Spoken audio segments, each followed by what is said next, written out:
Olá, muito bem-vindos à nossa classe de Antigo Testamento 4. Nós finalizamos essa exploração do livro de Isaías e agora estamos passando para o livro de Jeremias novamente. Passaremos de forma rápida uma visita de helicóptero para poder cobrir esse grande profeta.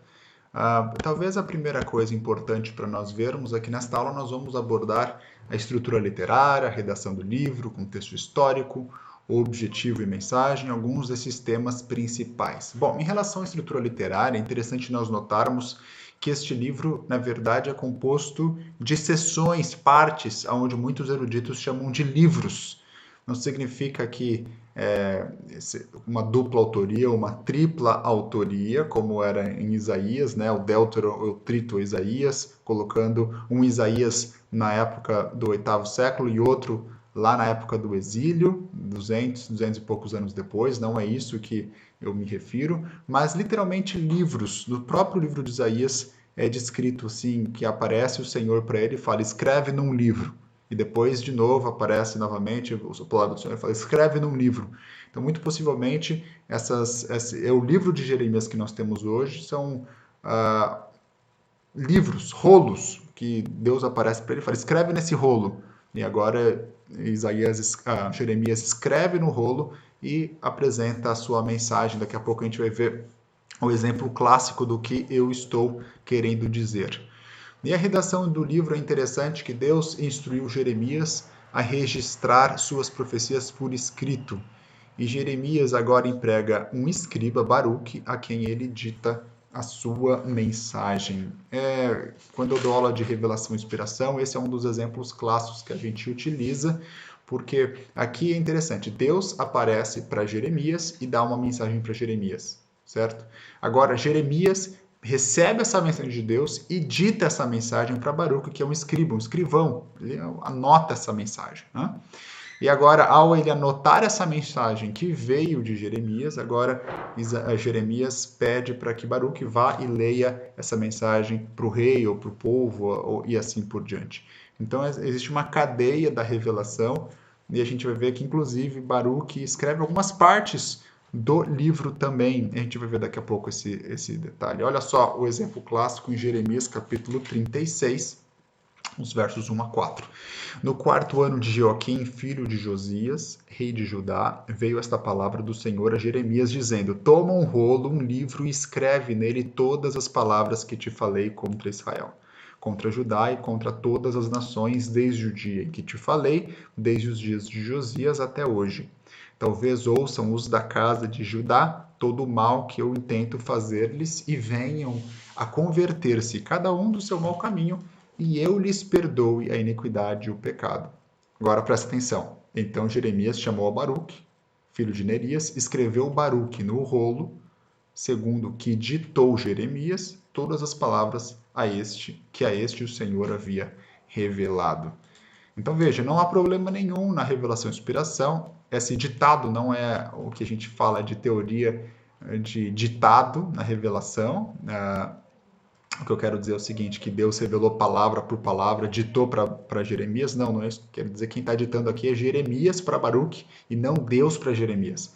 Esse processo é um processo duplo, onde o homem e Deus participam, Deus revelando as suas verdades, o homem utilizando as palavras que lhe apraz para poder assim registrar essas verdades que foram reveladas por Deus. Bom, quando a gente lê esse texto, a primeira parte a gente tem que prestar atenção na deítica, né? Aqui a gente tem uma expressão que está datada, muito de Jeremias não está datado, mas aqui a gente vê no 4º ano de Joaquim. A gente vai lá em Jeremias capítulo 1, versos 1 a 3, a gente vê que o ministério de Jeremias começou com Josias, Joaquim, Zedequias e vai até o 5º mês do exílio de Jerusalém. Pausa aí e vai ler Jeremias 1 a 3 e você vai ver isso bem claro. Em outras palavras, aqui olha, eu tenho aqui a tabelinha. Em outras palavras, olha só, tá falando que começou aqui com Josias, tá? Joaquim,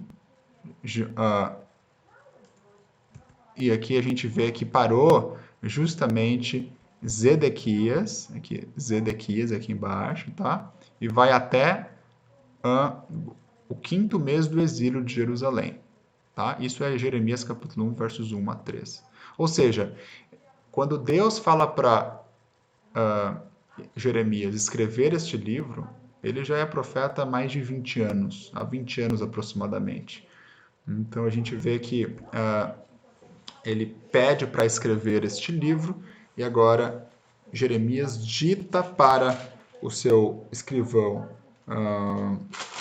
Baruque, e depois ele fala para o seu escrivão Baruque ir ler até os príncipes, ouvindo os príncipes a sua mensagem. Baruque vai e lê perante o rei. Quando o rei começa a ouvir as primeiras partes, ele nem ouve toda a mensagem do Senhor, ele manda queimar no fogo. Então isso a gente encontra em Jeremias capítulo 36. Olha só o que fala 36, verso 20. Foram os príncipes ter com o rei ao átrio, depois de terem depositado o rolo na câmara de Elisama, o escrivão, e anunciaram diante do rei todas aquelas palavras. Então enviou o rei a Jeude para que trouxesse o rolo. Jeude tomou da câmara de Elisama, o escrivão, e leu diante do rei e todos os príncipes que estavam com ele. Verso 22. O rei estava sentado na casa de inverno pelo 9º mês, e diante dele estava um braseiro aceso. Tendo Jeude lido 3 ou 4 folhas do livro, cortou o rei com um canivete de escrivão e lançou no fogo. Enfim, o rei não queria ouvir nada dessa palavra negativista do profeta Jeremias, que estava evidentemente falando sobre o julgamento que estava eminente. E daí Deus aparece para Jeremias novamente e redita as palavras que ele havia dito. Então ele escreve uma segunda cópia. Olha o que diz Jeremias 36, 32. Tomou, pois, Jeremias outro rolo e o deu a Baruque, filho de Nerias, o escrivão, o qual escreveu nele, ditado por Jeremias, todas as palavras do livro que Joaquim, rei de Judá, queimara, e ainda lhe acrescentaram muitas palavras semelhantes. Então veja, aqui nós vemos de forma bem clara, a gente vê que ele escreveu esse primeiro rolo, possivelmente dos capítulos 1 a 25. É interessante que ele escreve na primeira pessoa este rolo. Ele manda para o rei ele não gosta da mensagem, corta, joga no fogo. Ele escreve novamente um segundo rolo, agora mais amplo, maior. É interessante que essa primeira parte de Jeremias é descrito na primeira pessoa. Vocês vão ver que o livro de Jeremias ele tem esses interlúdios biográficos, né? Então, livro 1 dos oráculos de Jeremias, depois um interlúdio biográfico que está na terceira pessoa, depois o livro da Consolação, onde a Nova Aliança se encontra, depois um outro interlúdio biográfico também na terceira pessoa. Interessante nós vermos esses detalhes.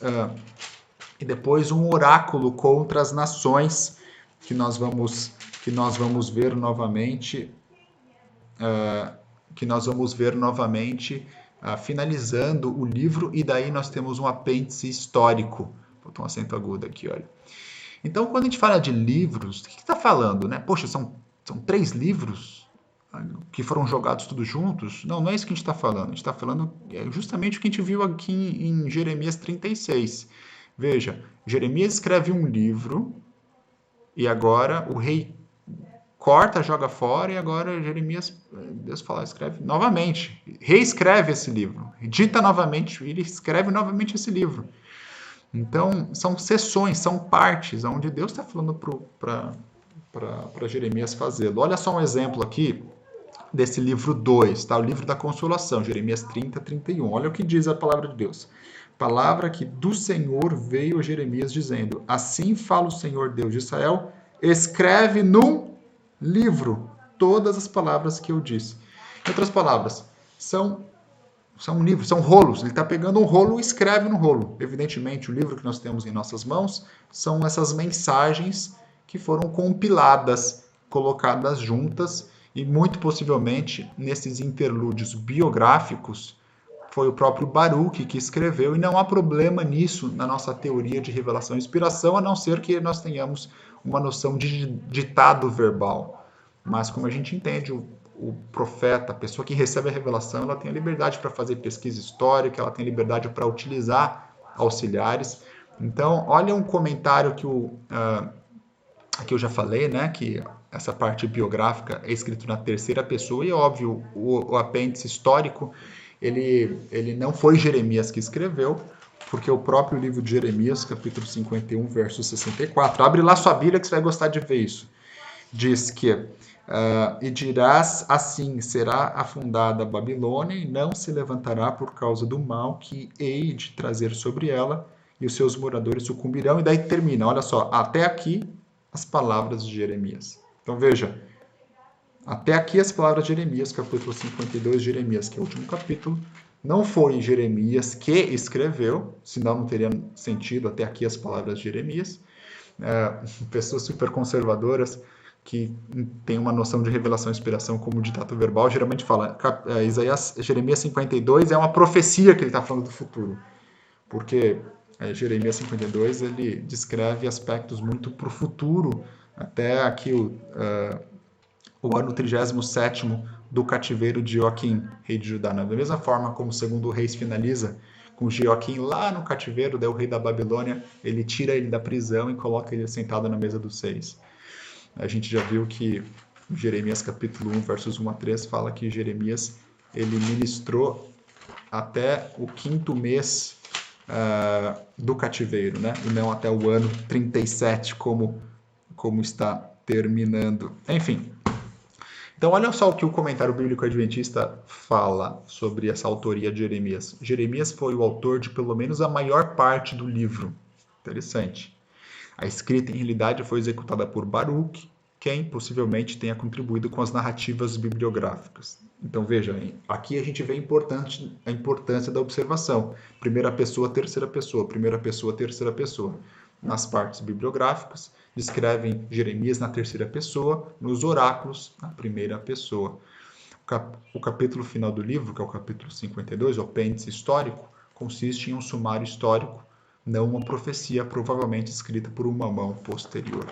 Se você comparar o final de Segundo Reis com justamente o final de Jeremias, você vai notar inúmeras ecos, tanto que muitas pessoas acreditam que o livro de Reis foi escrito pelo profeta Jeremias, devido ao fato de terminar de forma semelhante depois do cativeiro de Judá, né? Nabucodonosor entra e destrói Jerusalém.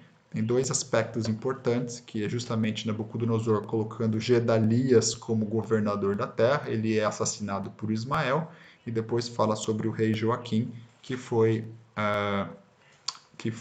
levado para a Babilônia como rei, e depois de 37 anos de cativeiro, ele é liberto da prisão e ele é sentado na mesa do rei, ele é honrado.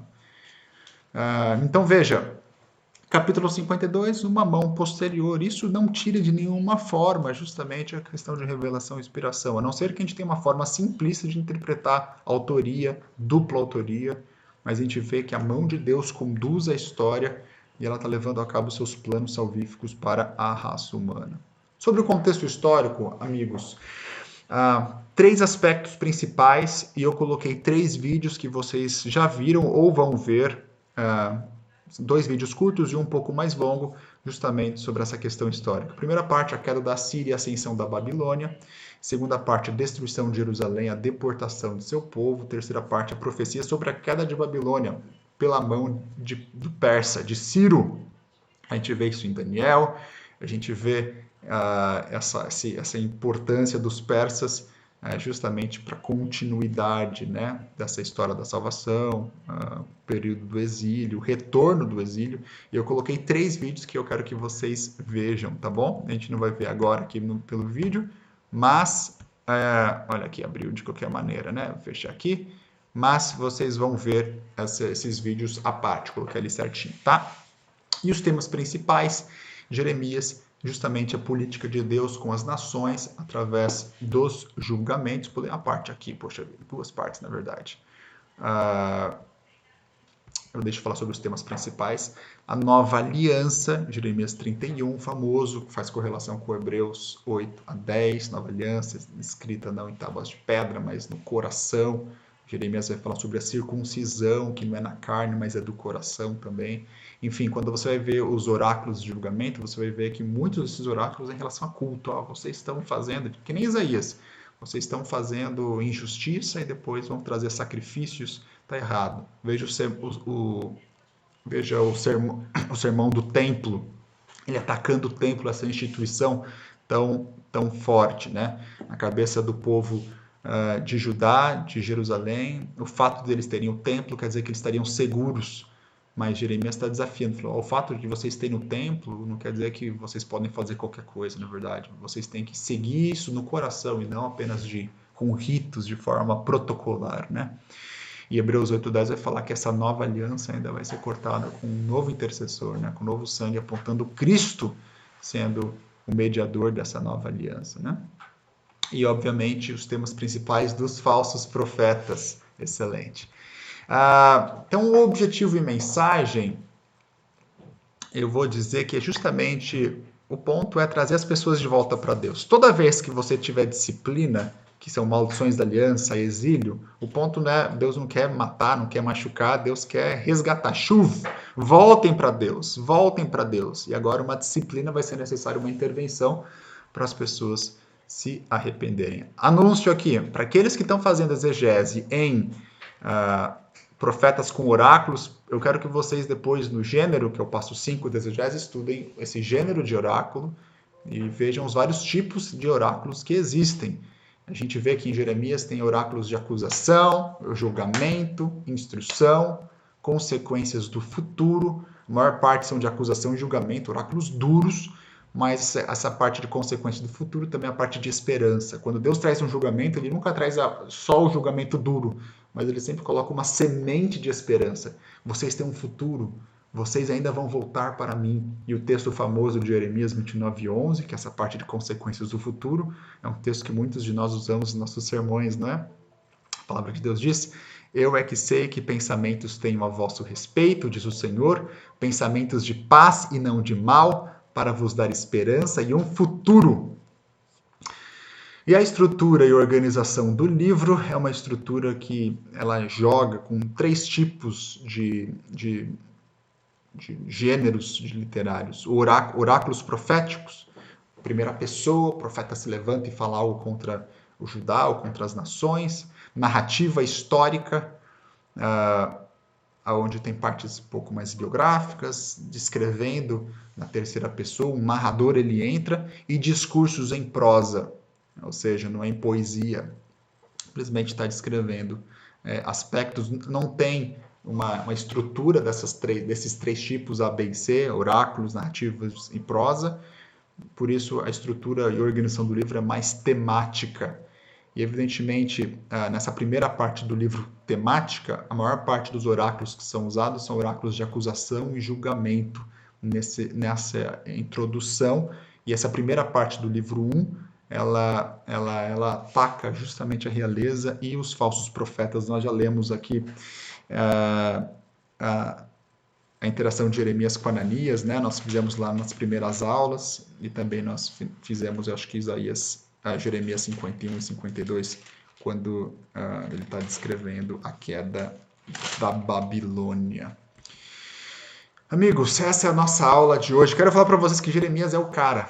Ele não é apenas uma pessoa corajosa, porque, primeiro, veja, ele vem, ele é perseguido, jogado no poço, maltratado, porque ele ataca a realeza, como que o próprio rei de Judá fala, né? Você, Jeremias, você está afrouxando a mão dos nossos guerreiros, falando que Babilônia vai vencer. Então ele vem para cima de Judá e fala, vocês vão perder. Babilônia vai vir e vai matar vocês. Vocês não estão seguindo a Deus. Se entreguem. Para de tentar lutar. Isso é coisa de Deus. E depois, no final do livro, ele ataca a própria Babilônia. Termina Jeremias 50 e 51 falando que Babilônia vai cair. Então veja, ele ataca Judá falando que Babilônia vai vencer e na mesma respiração fala, Babilônia também vai cair. Em outras palavras, ele está tirando para todos os lados. E essa queda de Babilônia, evidentemente, através de Ciro. Isaías faz a mesma coisa. Ele fala sobre Ciro, meu ungido. Em outras palavras, Babilônia vai cair. Vai vir esses persas.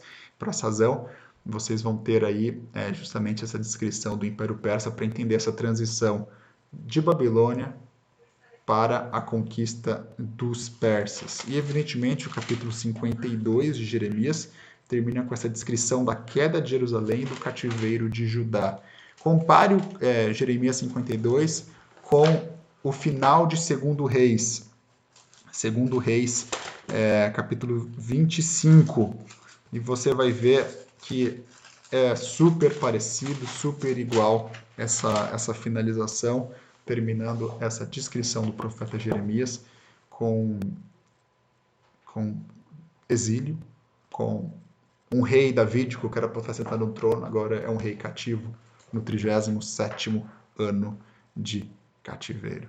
Mas a esperança existe. 70 anos. 70 anos e tudo vai mudar. 70 anos e essa força babilônica vai passar, e agora os arcos que foram atirados por Babilônia agora vão ser atirados em Babilônia, porque o Senhor vai trazer o vingamento, a vingança pelo que ele fez pelo templo e por Jerusalém. Interessante que Babilônia é um mal que vem do norte, Jeremias 51, a gente leu isso juntos em classe, fala o seguinte, e vai vir um mal do norte, em outras palavras, é o norte do norte.